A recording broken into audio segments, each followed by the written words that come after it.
Today I'm going to cook for you roast pork with crackling and a tamarind dressing.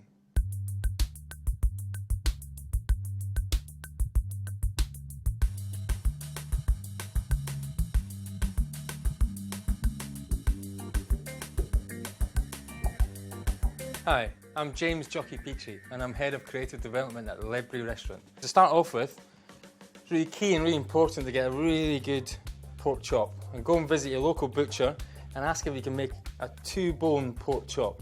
Make sure you've got the skin still on the pork chop like we have here. Also ask him if he can chine the bone. Okay, to cook the pork chop we're going to start off by blanching the skin. With it being induction, it doesn't take too long before the water starts to boil.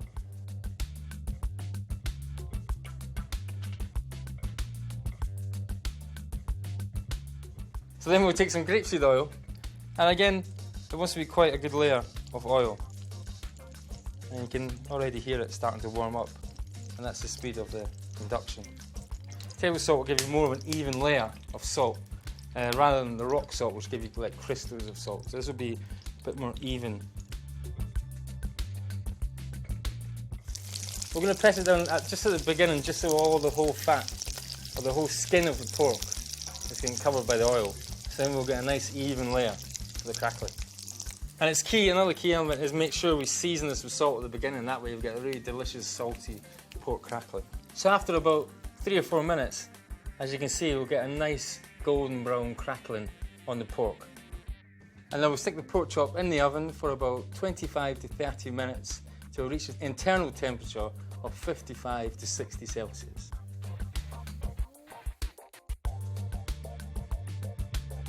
This is a tamarind salad dressing, and it's the key element to this dressing because it's got the sweet and sour which adds a real freshness and savoury note to the salad. We'll add our mustard seeds and our cumin seeds, and what this is going to do is just release some of the essential oils in these seeds and give them more of the flavour. Go as fine as you want. I like to keep it a little bit chunky because you get a nice crunch coming from the peanut, and also it's great to get a crunch of the spices as well because that will release a great big aroma. There you have the tamarind dressing. Okay, I'm just going to check on the pork again with my trusty friend, the digital probe.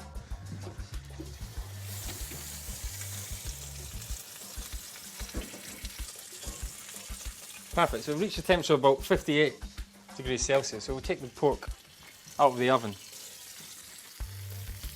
I'll leave that to rest on the tin foil. Careful not to cover the crackling because you'll make the crackling go all soft and chewy. This is another key element to the recipe, is to leave the pork to rest. There's a residual heat within the meat, and that's going to increase as the meat sits there.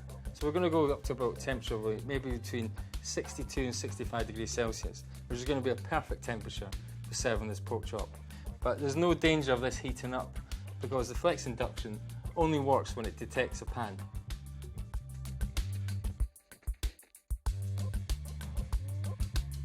We're going to prepare the vegetables for the salad. We're just going to try and keep the heart of the cucumber. We're just going to roast that in the grill pan.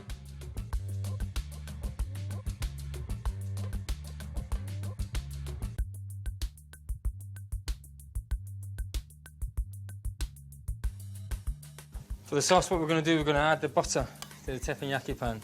You scrape off all the crusty bits in the bottom of the pan because that's where all the flavour is.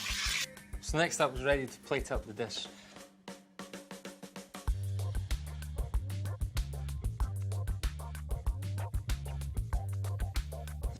There we have roast pork chop with tamarind dressing.